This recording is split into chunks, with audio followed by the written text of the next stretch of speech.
All right, thanks for joining us. This is the JohnWallStreet Big Business on Campus podcast, powered by Playfly Sports. I'm Mike Schreiber, the executive chairman of Playfly Sports, and my co-host is Corey Leff here, joining as well. One with a hat and one without a hat. I assume you can tell the difference between who we are here. But more exciting than us as hosts is our guest today. So we've got an amazing lineup for the podcast today with two guests, both leaders of the Baylor University Athletic Department. So we've got Mack Rhoades, the Vice President of Athletics at Baylor University. And we've got Jovan Overshown, who is the Deputy Director of Athletics at Baylor University. So welcome to the show here with us. Thanks for being here. Great to be here. I'm not gonna speak for Jovan, but Jovan is specifically on this podcast to fact check me and help me out as we proceed through the questions. So we got like our own little stat boy here. Yes, you guys remember? There we go. PTI. Right, from PTI. Exactly. Good. Well, you guys certainly have both done an amazing job at Baylor University in your tenure.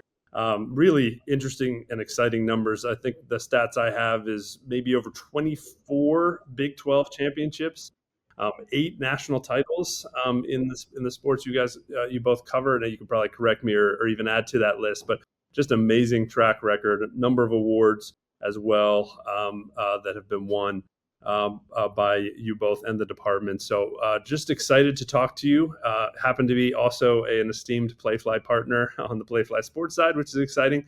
But wanted to kick off maybe in that vein, in the media and revenue side here, and talk about some of those concepts. Corey, do you want to kick off perhaps with the first set of questions? Yeah. So Mack, in our last episode, we talked to an AD from another Big 12 school, Desireé Reed-Francois from Arizona. Arizona, of course, a public school. Tucson, a big city of over 1 million people. Baylor is a bit different. Private school in a metro market, a third of the size. How are the challenges that you guys facing different, if at all, from the ones that in Arizona or a school in a bigger city would in a post-house world? Yeah. So fun fact, one, big fan of Desiree's, and two, Tucson's my hometown, and Arizona is I'm an alum of Arizona. So that makes two of us. Oh, yeah. Is this going to be an Arizona podcast right now? Is that what we're turning this into? There we go, Corey. So, I think I think industry-wide, I think everybody's feeling financial strain. And, you see brands across the country that are having to let go of people, make different adjustments in terms of operating budgets, et cetera. I think, most of us, if not all of us, are dealing with donor fatigue. I think that is real. This window of time, the last 24 months, pay for play has taken its toll when you think about just donors in general. And so I think difference between public and private, and maybe specifically, us versus Arizona and some of the other public institutions, state institutions in the Big 12, is volume of people, right? When we think about, we have less volume, of donors. Our undergrad population is about 14,500. And so we've got to be really, really strategic when we think about reach out, engagement with donors. Like when we think about percentage of donors we have to reach a higher percentage. And so, working in partnership with the institution, with University Advancement, I think they provide great support. I think we do a good job. I think we can do even a better job. And so you're going to hear me use the word efficiency. So we've got to be extremely, extremely efficient with our engagement with our alums. And we have a national alumni base, even though a private institution. And I think that creates a little bit of challenges as well. But we, again, just need to be really, really efficient in who we target and how we target and how we engage. This episode is brought to you by Shorts Sports Travel Logistics, the fastest growing leader in college athletics travel, and the trusted choice for over 108 athletic departments nationwide. With their promise, team travel made easy, Sports simplifies every aspect of team travel. air charters, commercial flights, buses, and hotels. By turning complex logistics into a competitive advantage, they've become the trusted partner for programs committed to winning on and off the field. You mentioned donor fatigue. What about fan fatigue? Baylor introduced new ticket pricing strategies and season ticket models to help support operational sustainability and player rev share. How has that process gone? And has that been more challenging for you guys because it is a smaller market to fish from? Yeah, I think one, extremely well. It's gone really, really well. We hadn't increased prices for football in 3 years. And so this was a good time for us to do that, for us to introduce it. And we didn't introduce it. You saw some other strategies about fees, NIL fee, house fee, those types of things, talent fee. We introduced it as a straight ticket price. And I think, Jovan and her team did an incredible job of just being really transparent with our fan base, really connecting, hey, there's a reason behind this, the expense that comes along with house settlement. And then I think for us in the future, I think with fan bases is to be just really clear for them, and give them a heads up in terms of what to expect. Every year expense is going to increase, and we're going to have to find a way and not just put it all on our fans, but some of it we're going to have to, generate through different ticket pricing strategies. And then finally, we were, fortunate to move into this beautiful, brand new, Foster Pavilion basketball arena. And so that was an opportunity to really take a close look at our pricing. And what we found, we were in the bottom third of the Big 12, a national championship men's program, a women's program that's won 3 national championships, and we're in the bottom third. And so, we moved up prices. I think now we're probably in the middle third. And, that will be the challenge, I think, always with ticket pricing moving forward, is that balance in terms of generating more revenue. But where's the balance in terms of now, price point and what your fans can afford? So, but Jovan and her team did a fabulous job of introducing that to our fan base. And Jovan, correct me if I'm wrong, but I don't know that we received one complaint, which is absolutely amazing. And you guys, both of you tend to be more leaning towards innovation and trying new things. We've been able to partner at Play Flat Sports with you on so many new exciting opportunities.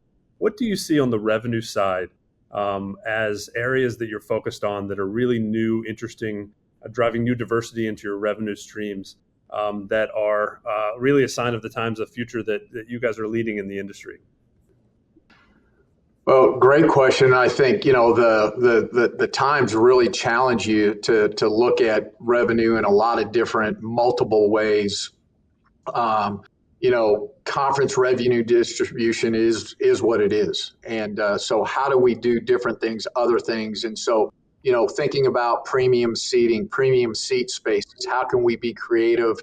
Play fly, the Magnolia Brazos field suite, end zone suite. That's an example of something creative outside the box, something that put our fans, gave them a premium experience, but also put them right in the action. And so really trying to meet our fans in terms of their lifestyle and where they're at and how they want to enjoy, for example, a game. And we also need to know and understand that that's going to change over time and continue to be really, really flexible. I think for us, we're just dabbling. What does AI mean in this space? And, that's such a topic of conversation. I'm certainly not an expert and I'm learning every day, but how can we use AI to help generate revenue? There's also a lot of other different ways we can use AI. So those are some examples. What are we doing in terms of special events? We've got, some unbelievable facilities, here. McLean, we just had a huge concert series in McLean. Thing that was special about that particular event is just the community that came to Baylor campus, and I would guess at least 50% of that base of people that came to the concert had never been onto our campus, and so being able to experience and see Baylor in new ways, and so those are just some ways, some areas that at least we've explored, we'll continue to explore. We had I think we've had up to now 2 or 3 concerts in the new Foster Pavilion. So those are just, again, some examples. And Jovan, I don't know if there's anything that I didn't touch on. No, I think that's good. I would just, really probably giving a little more credit to how you have shifted our thinking. I think as a department, we are not really looking at innovation as one-offs or additive pieces. We are really looking at the whole ecosystem of how our fans and donors engage with us. And I think that's what makes it so effective is to what, like Max said, we are acknowledging that people want to engage in different ways, but we're also ensuring that what we do is there's authenticity to it. The brands we partner with, the licensees that we bring on board, that there are deep woven ties that have storytelling, because that then allows you to have this kind of authentic layered experience that again pulls into this overall ecosystem. So I think Mack has challenged us to shift the way that we are looking at things philosophically, which ultimately impacts our ability to innovate. So you guys referenced the Brazos Suites. Can you just explain exactly what they are for the audience who doesn't know? And I guess the follow-up question to that is, what is the success of selling those suites say to you guys about what the future fan or what the fan wants from their future experience at sporting events? I'm going to let Jovan take this one because she's got a much better handle on just the real specifics of that suite. No, I think they're awesome. They are field level. They're field level suites. Some would say, they're one of the best vantage points in the house. I think when I look at those suites, you've got the opportunity to seat 150 people right there at the end zone. It signals flexibility. It signals more of what we were just talking about and responding and adapting to the different lifestyle and interest of our base. But it's that modernized approach. We've flipped the script, if you will. We've kind of turned upside down this concept of premium spaces.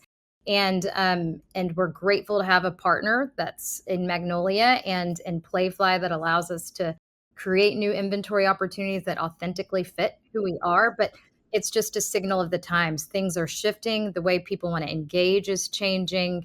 And I think that adaptability is really key. But it is a great place that you just, from a brand perspective, it's insane. But also from an experience standpoint, it's really spectacular.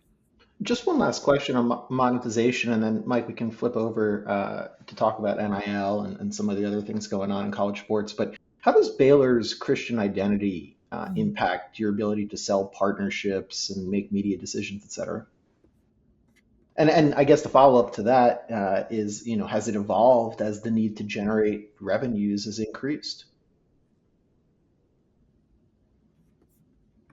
I think that was one of the attractions to Playfly is they really took the time, you all took the time to really know and understand who we are as an institution, respect that, but also challenge us. And I think we needed to be challenged as well and continue to be challenged in terms of, what are the boundaries, what are the limits? And, our Christian identity is central to everything we do. It's who we are. We're not gonna compromise that.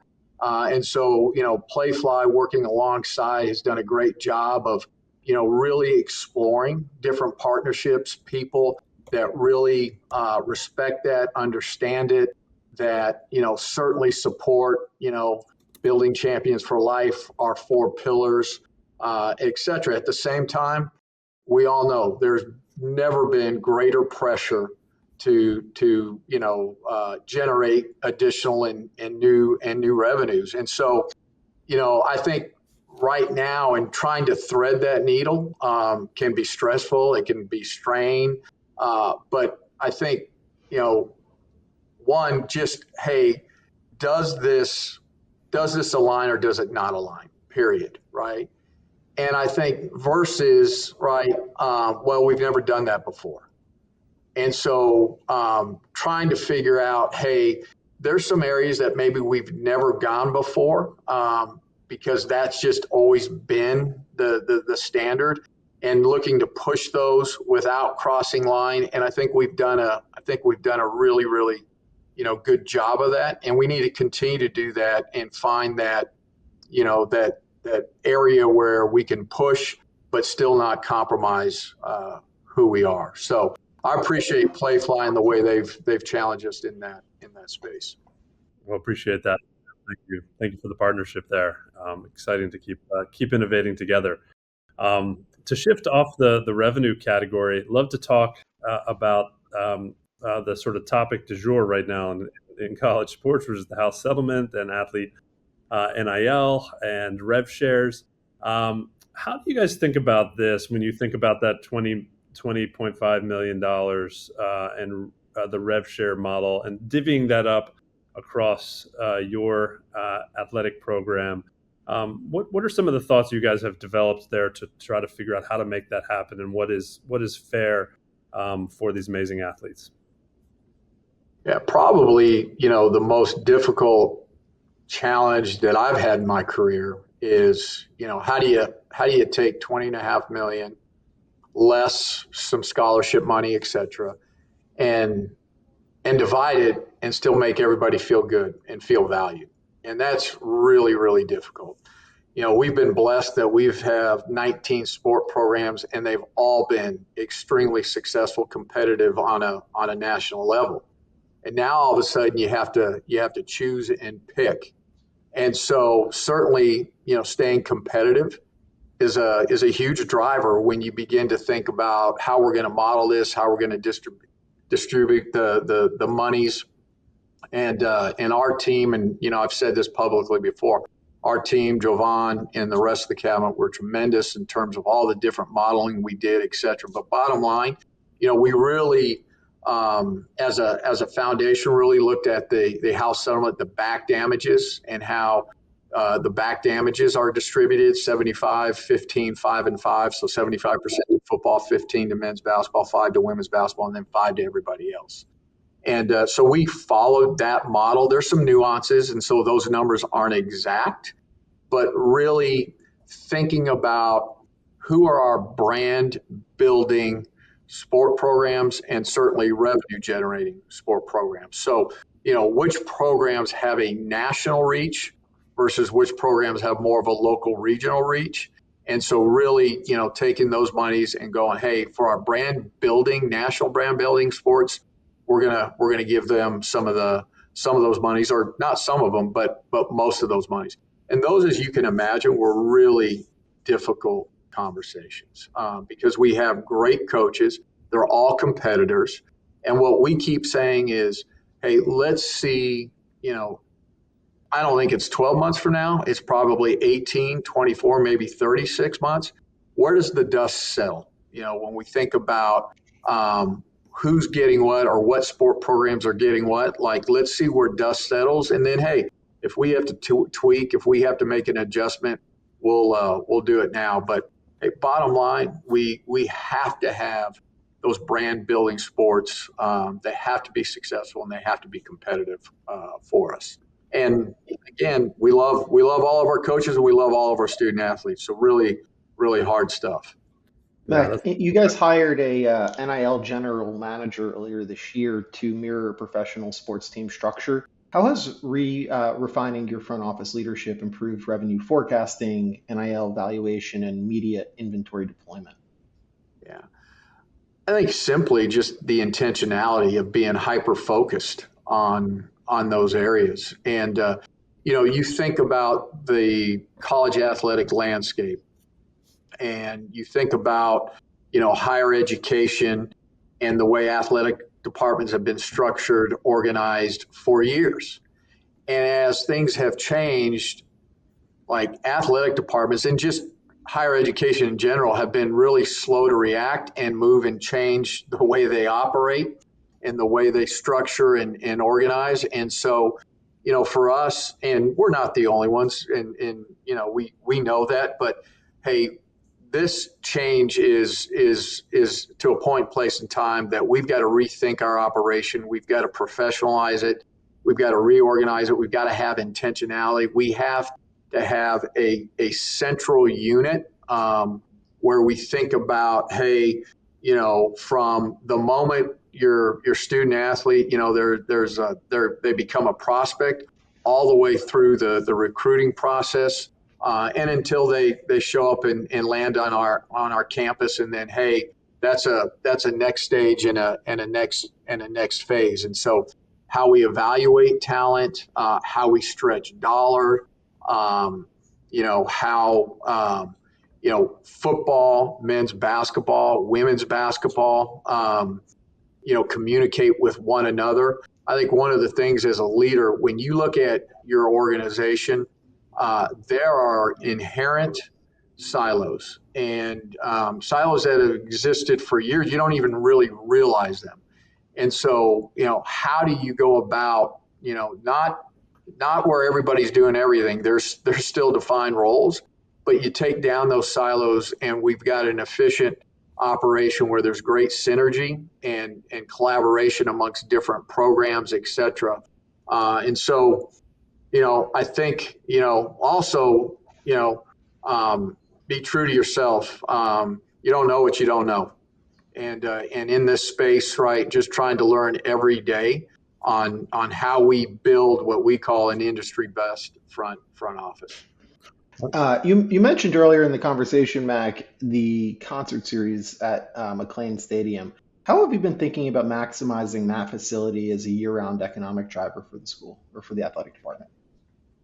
Yeah, we look at McLean, Stadium as not a Baylor facility or an athletic facility, but it's really a community facility. And so, what type of events, can we do to really bring community to McLean Stadium, to Baylor, and like the past concert, to Waco, for those that haven't been to Waco. And so, again, thinking about concert, thinking about high school football games, thinking about different speaker series, all those different types of things that we can bring to the stadium. Now, first and foremost, it's a football stadium, and we're going to protect that. That's where we play football. It was built to play football there, and so we'll continue to do that. But we need to expand in terms of outreach to community and bringing community to the Baylor campus. So maybe it's helpful to talk here about the arena, Foster Arena. You mentioned it earlier, and the amazing success of that launch, and even more so the largest gift, I think, in Baylor's history, coming into that endeavor. Be interested in how you think about those types of projects, including even the Fudge Development Center for football.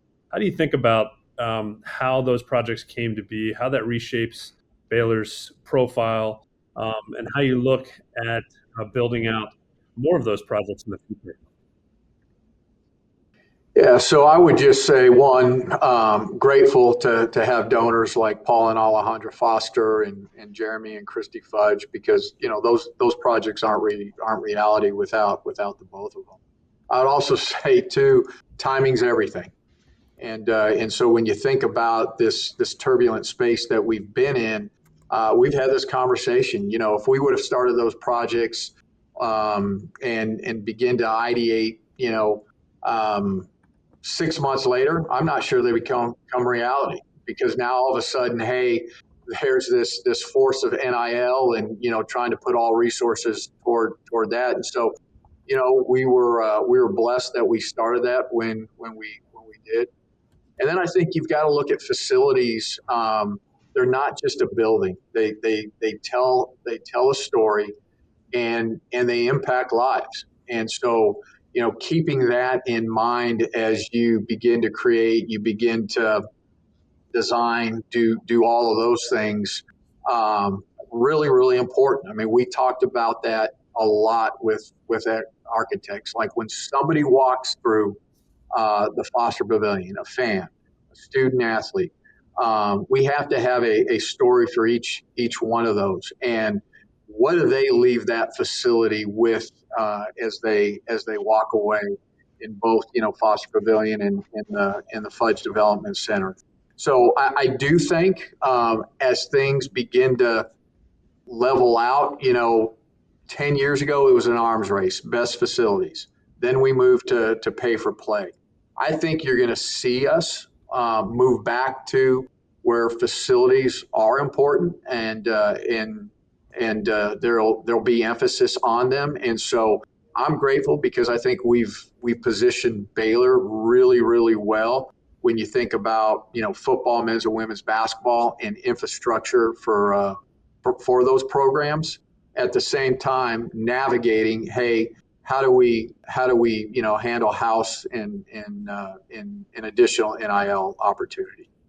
How do you evaluate ROI on those two projects? Meaning, is it recruiting impact or donor enthusiasm or premium seating revenue?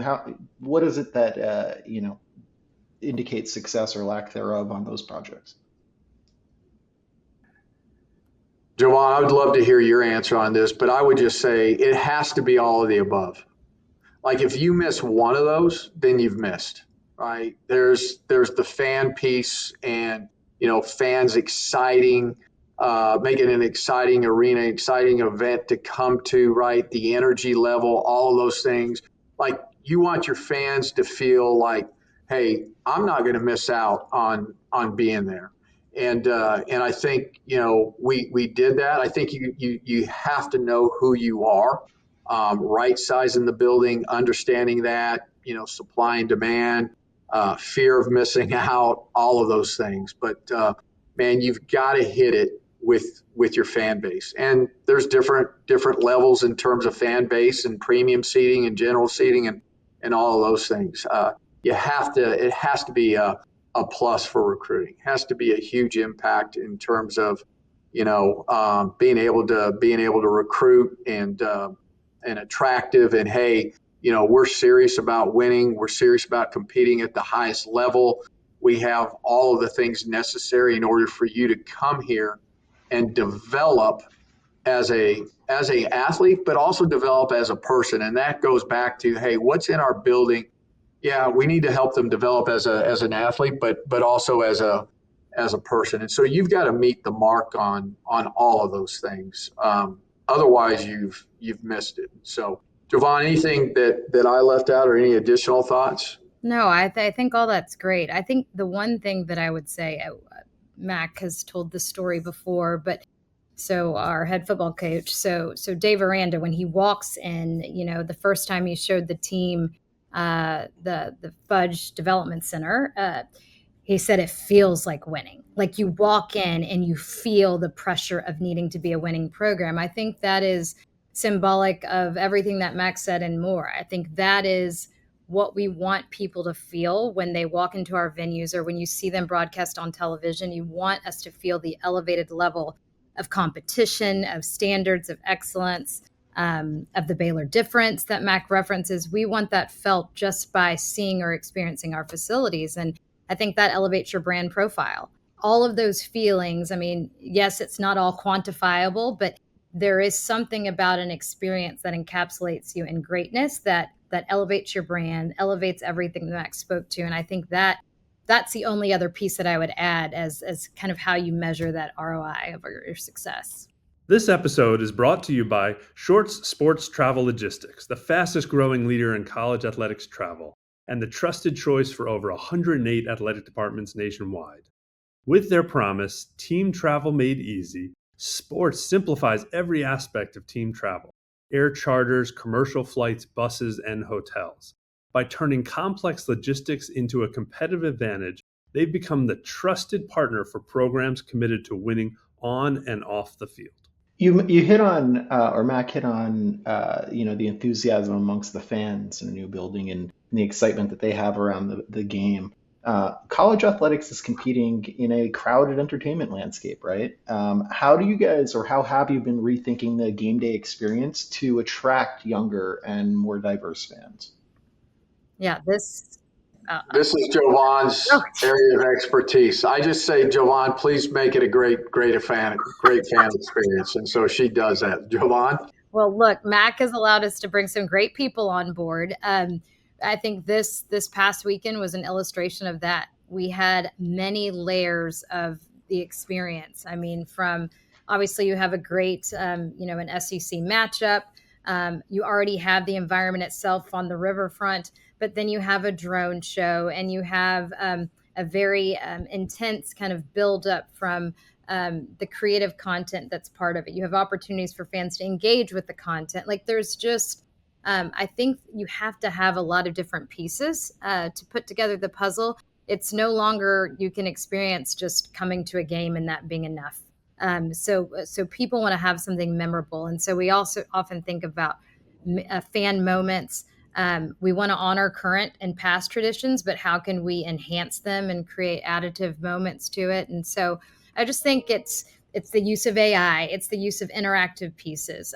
We've talked about bringing COSM to our campus. Like there are just different things that you have to do to create more than just watching the game, which is a weird thing to say, but people have such expectation for so much more. And on that note, how do you think about storytelling in that standpoint? Because we worked on a partnership with Sport and Story with you guys to build out the Baylor Brew, right? It has 73,000 subscribers that get an email multiple times a week, right? And it's 60% open rate, which is amazing, right? And that tells the Baylor story every week. But how do you think about that, engaging those fans when they're not in the stadium, right, versus in the stadium? Yeah. Mack, you want to take this? You go ahead, and then I'm going to add a couple things. Okay. Yeah, I think this is I feel like our bread and butter. I feel like this is an opportunity where we can really shine. And I think those the engagement and the open rates are evidence of that. And it's because we have a unique story to tell. Because we have committed to being bullish in our mission and our vision, but also at the same point equally bullish about being competitive. So I think there are neat through lines in everything that we do. If you really dive into the student athletes that have made the choice to come here, the resources that we have, even amidst our small market, which Mack spoke to earlier, I think storytelling is just something that we will continue to be able to tap into and provide us with new outlets because we have amazing people. And when you think of the way that some of these individuals ended up right here on a campus, there's something really special happening here. One quick question about on the engagement front. What role, if any, and I think about this in the context, I live up here in New Jersey, so like in the context of Seton Hall and St. John's, what role do churches and faith-based groups and regional community partners play in Baylor's fan engagement and donor pipeline? Yeah, I mean, they obviously, the alignment, the connection, right, in terms of being a Christian university, they play a really, really important role in terms of, our connection and who we reach out to and how we get them engaged. I'm going to go back to a previous, question and just add on to that. We have to find ways to stay connected with our fan base throughout the entire year. It can't be just the 7 or 8 games, home games here at McLean. It can't be just the 18, home games for men's basketball, for women's basketball, et cetera. And so how do we do that? And I think, certainly Baylor Brew is one way, but what are other creative ways that, in the future we can stay connected? And then, the only other thing I'm going to add to all of that, like fan experience, attendance, I'm going to state the obvious. You better have a good product. Yep. And we can have all the great fan experience and all that stuff, but we've got to have a product on the field that people want to see. And so we need to continue to do that and continue to make sure that we, we're competitive. That's why front office, that's why NIL, that's why all of those things as we continue to evolve. But, Corey, to your question, those are groups, those are partnerships and relationships that we covet and are very intentional in terms of reaching out and getting engaged. But we can't limit it just to those groups and to those types of communities, churches, all of those things. That we have to be, broader and cast a wider, bigger net when we think about, our outreach. And, quite frankly, again, we talked to a lot of MMR partners, and we thought Playfly was the right one because they weren't a sponsorship company. They were a media company in terms of helping, tell our story and helping to connect and to expand. And so we've got a lot of opportunity in front of us. Well, just Appreciate maybe that. my last Yeah. question is, Mike, sorry, I just have one last question and I'll let you take it. Mack, what's the biggest opportunity for growth in college athletics over the next half decade? I wish I had that crystal ball in terms of, where this thing lands. I will tell you some of the things that I think about, like our placement as an athletic department within the university. And, do we need to rethink what that looks like? Do we need, for example, to become a for-profit organization? What does that mean? What can we do as an organization to open up commercial opportunity? When we think about revenue generation, AI, where do we go there? Right? Right now we're just all dabbling and exploring, and there's probably a lot of different pathways that we can head down. How does AI potentially enhance revenue? How does it potentially enhance operational efficiency? How do we better get donors engaged when we think about transactional versus transformational? And so those are all conversations that we're having right now. We'll continue to have as you try to stay ahead of the curve. I think 5 years ago you needed a lot of technical experts within your athletic department. That, hey, you've got this problem, this is how you fix it. I don't think that exists anymore. I think we've got to have adaptive leaders.